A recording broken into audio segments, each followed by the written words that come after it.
Hello, shining ones. Magus here on a beautiful day in Asha. If you're brand new to the channel, we're Zoroastrians. We are the Magi. Today, I want to talk about God power. Maybe you do not realize you have God power in you. And I hope by the end of this short video, you will realize it and put it to use. I want to give you a couple examples here. And now, in some of these examples, I'm noticing something real quickly. Not more than a few days ago, I said that this channel was taking a different route this year. I am aware of the fact that we're going back to last year's model right now.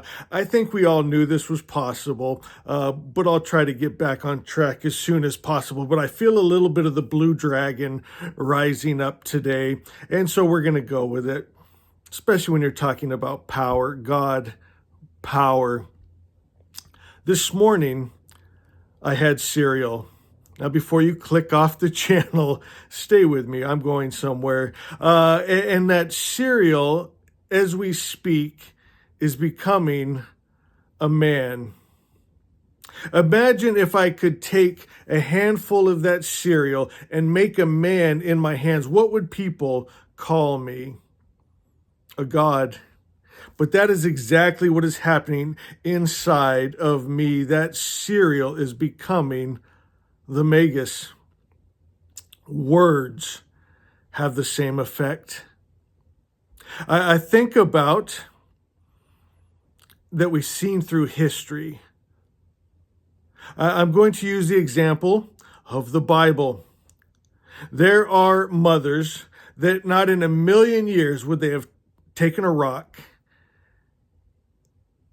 and taken the life of their own child at their own hands, the crying, the begging, the pain. If not for words written in a book that they were told God Himself wrote. There were soldiers that in their conscious heart and mind said they could not kill the women and children. They killed the men, they got the spoils, they said, we cannot kill the women and children. Moses said, do not question the words of the Lord. And at those words, they went against their heart and conscience, and they slew the young ones.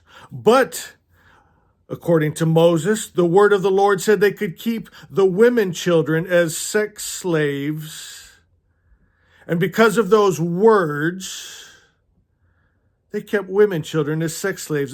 They killed men, women, and children. They took sex slaves. They went against their heart because of words, my friends. We've seen the power of books and words. We've seen the power of words out of Hollywood. All the suffering, all the war, all the confusion from words.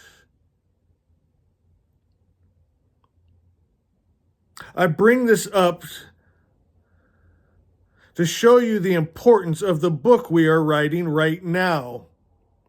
Because I don't think everyone realizes the power of words. Our book, Asha, my friends, let's talk about that for a minute. Our book, Asha, that has gone all around the world, changed thousands of lives. The testimonies are amazing. Do you guys remember when I spent hundreds of thousands of dollars and I spent 10 years in medical school to get licensed so that I could heal people from OCD and depression?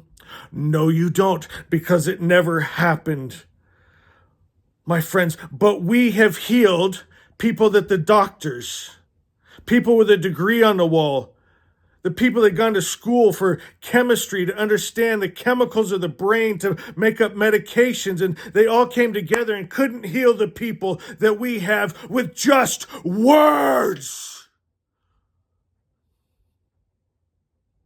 God, words.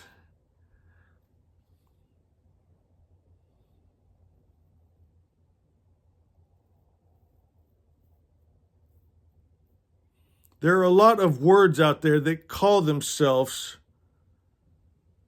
God words. Bibles, Qurans, Gitas.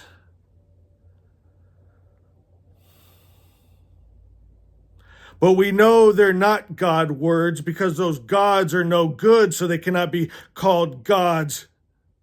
Beings that get angry, jealous, hate, war, kill men, women, and children, have slaves and sex slaves, destroy their own children.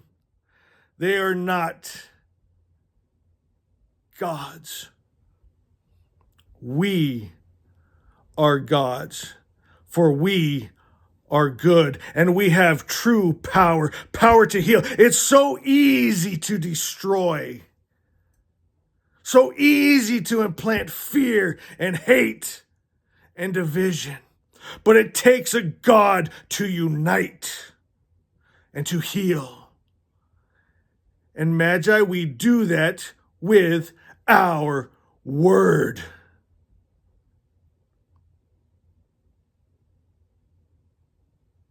Yesterday, I wrote 2 versions of Song 3, and I asked the Magi, what song do you want? These words are important. 3 people, Cole, Patrick, Jen,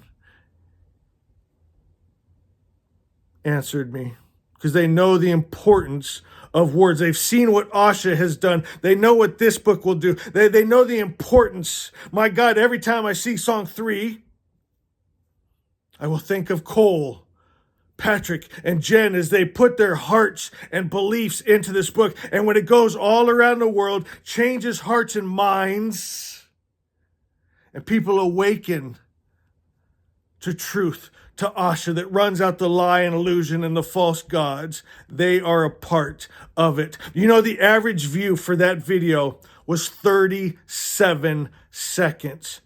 That's me telling me that the majority of my listeners, these words, this truth means nothing to them. 37 seconds. They are no Magi. They are no Ashavans.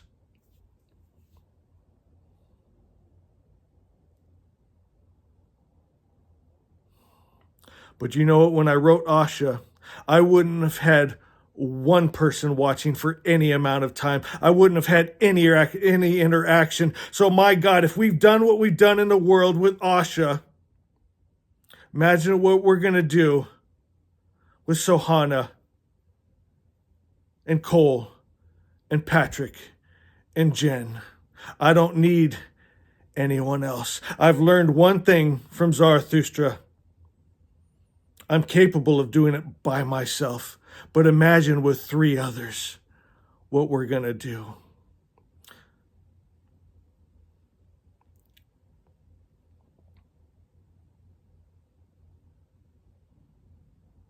I want you to wake up to the power that is you, that is words, that is Asha, that is truth, that runs out the lie and illusion, that truth that is light.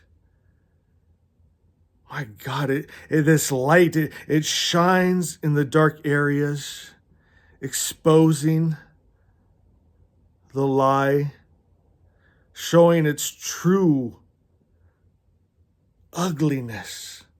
Those gods, they call themselves gods, are so ugly. Those books are so disgusting.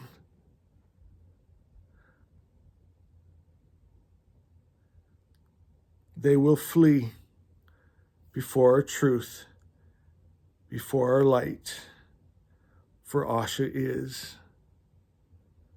Asha is the real above all real, the highest truth.